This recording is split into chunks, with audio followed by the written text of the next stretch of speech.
Olá, meu nome é Mariana Oliveira Brito, sou graduanda em Letras Português na Universidade Federal Fluminense em Niterói e sou voluntária no grupo de pesquisa intitulado Literatura de Autoria Feminina na Bela Época Brasileira, Memórias, Esquecimento e Repertórios de Exclusão, que é coordenado pela minha orientadora e professora doutora Ana Feilick.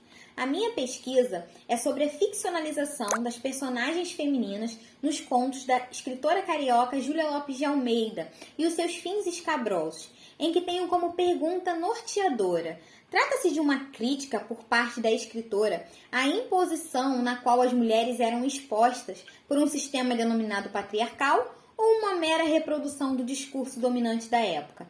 Em meados do século XIX e início do século XX, a sociedade brasileira era baseada num modelo patriarcal que detinha todo o poder nas mãos dos homens. A única garantia de uma vida tranquila para essa mulher era encontrada somente no casamento.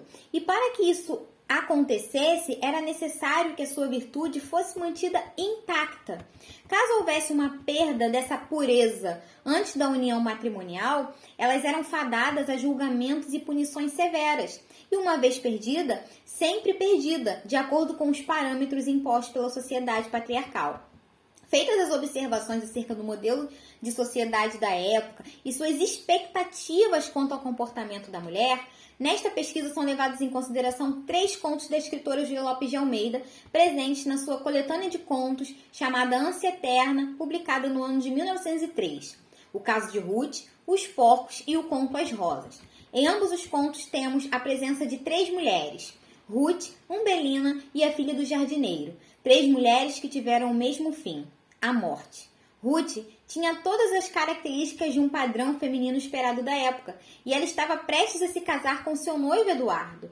No entanto, Ruth escondia um segredo: ela não era mais pura, pois havia sofrido o abuso sexual por parte do seu padrasto. Umbelina, personagem do conto Os Porcos, apareceu em sua casa grávida, e o seu pai, ao saber disso, a moeu de surras e disse que jogaria o seu filho aos porcos, e isso apavorava a personagem. Além disso, o pai do seu filho, ao descobrir que ela estava grávida, decide abandoná-la. Já no conto Os Porcos, temos a filha do jardineiro.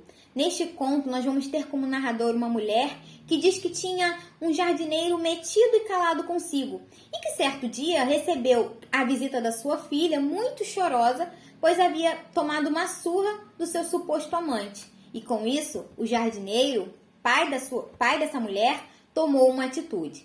Apesar do perdão do noivo, Ruth não aguentaria suportar o peso daquele fato e ela vai se suicidar. O suicídio foi para Ruth a melhor alternativa frente àquela sociedade patriarcal que impunha às mulheres todo tipo de alienação. Umbelina não suportava a ideia de seu filho ser jogado aos porcos e, assim como Ruth, tornou a falecer, demonstrando assim que não existe possibilidade de uma vida tranquila para as mulheres consideradas transgressoras da época. Já a filha do jardineiro fora morta pelo seu próprio pai, que, cego de raiva, diz que matou mesmo e que não se arrependia, pois antes morta por um pai honrado do que batida por um cão qualquer. Com isso, há uma premissa inquestionável em mais um conto. Depois que a virtude da moça fora perdida, não havia possibilidade de voltar e ter uma vida tranquila, uma vida normal. Ruth, Umbelina e a filha do jardineiro foram frutos de uma violência por parte de figuras patriarcais. O desfecho comum nos faz refletir os motivos pelos quais Almeida leva os protagonistas a um fim tão trágico. Ao que parece, a escritora permite essas conclusões em suas narrativas a fim de promover um atributo moral à sociedade em questão. No entanto, nessa pesquisa se defende que a escritora não se utiliza desse final no intuito de ser moralizador, mas com o objetivo de criticar o padrão que aquela mulher está sendo obrigada a seguir. Pois muitas mulheres daquela sociedade eram vítimas daquela sociedade, mas não eram consideradas assim, e sim consideradas culpadas. Então a gente pode ver quais valores emergiam na sociedade patriarcal entre os séculos XIX e início do século XX, principalmente no que tange ao gênero feminino, e a denúncia por parte da escritora quanto à imoralidade, ao descaso e ao abuso presente na sociedade em questão. Até mesmo a própria Júlia foi alvo dessa imposição sexista que contribuiu para o seu desaparecimento do meio literário a partir da sua exclusão da Academia Brasileira de Letras.